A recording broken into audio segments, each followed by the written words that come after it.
ఎక్కడికి వెళ్ళినా ఇవాళ మోదీ గారిని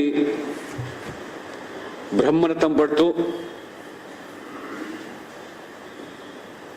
మోదీమయంగా దేశమంతా కూడా వ్యాప్తి చెందడము, ఈ అవినీతి బంధుప్రీతి ఈ మైనార్టీ బుజ్జగింపు రాజకీయాల్లో మునిగిపోయినటువంటి కాంగ్రెస్తో సహా విపక్ష నేతలందరూ కూడా తీవ్ర ఆందోళనకు గురవుతున్నారు.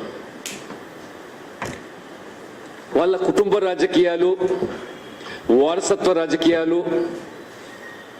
అవినీతిని ఎండగడుతున్నందుకే మోదీకి కుటుంబం లేదంటూ విమర్శలు చేస్తూ ఉన్నారు. 140 కోట్ల భారతీయులందరూ కూడా మోదీ కుటుంబంగానే భావిస్తూ, నరేంద్ర మోడీ గారు సైతం కూడా ఈ దేశమే నా కుటుంబము, ఈ దేశ ప్రజలందరూ కూడా నా కుటుంబ సభ్యులని చెప్పి వారు పేద వర్గాలకు, బలహీన వర్గాలకు, బడుగు వర్గాలకు, మహిళలకు, రైతులకు, యువతకు అన్ని రంగాల్లో కూడా పెద్దపీట వేస్తూ ప్రతి పేద వ్యక్తి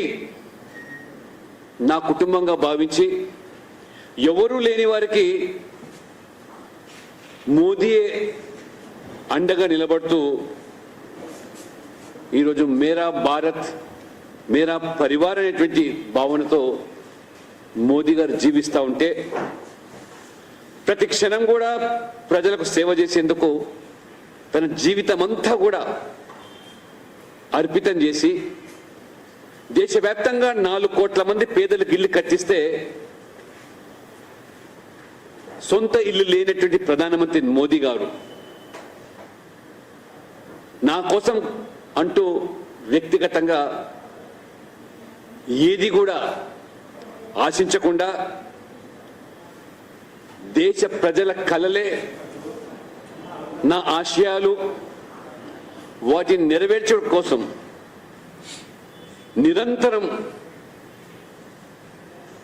కష్టపడతాను, కృషి చేస్తానని రోజుకు 18 గంటలు పైగా పనిచేస్తూ ఉంటే ప్రజలు ముగ్ధులైపోయి వారి అభివృద్ధిలో భాగస్వాములు అవడం,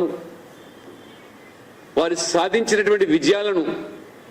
అసాధ్యమనుకున్న వాటిని సాధ్యం చేసినటువంటి వాటిని ప్రజలు గొప్పగా ఇవాళ భావిస్తూ పేదల పథకాలన్నీ కూడా చివరి వ్యక్తి వరకు దళారీ పాత్ర లేకుండా వాళ్ళ ఖాతాలో చేరడము, ప్రజలు అందుకనే ఫిర్ ఏక్ బార్ మోదీ సర్కార్ అనే నినాదంతో వారు కదులుతూ ఉంటే వీళ్లకు కడుపు మంటగా, వాళ్ళ విధానాల మీద లేదా పథకాల్లో లొసుగులేదని ఉంటే చేపట్టినటువంటి విజయాలు వాటి మీద ప్రస్తావించకుండా కొత్త పంతాన్ని ఎత్తుకొని కుటుంబం లేనోడి అని వెక్కిరిస్తున్నటువంటి ఈ యొక్క విపక్షాలకు, కాంగ్రెస్ నాయకులకు దేశంలో ప్రతి వ్యక్తి కూడా నేను మోడీ కుటుంబం అని చెప్పి యావత్తు భారతదేశం ఇవాళ సమాధానం చెప్తుంది. మై హూ మోడీ పరివార్ కాదు.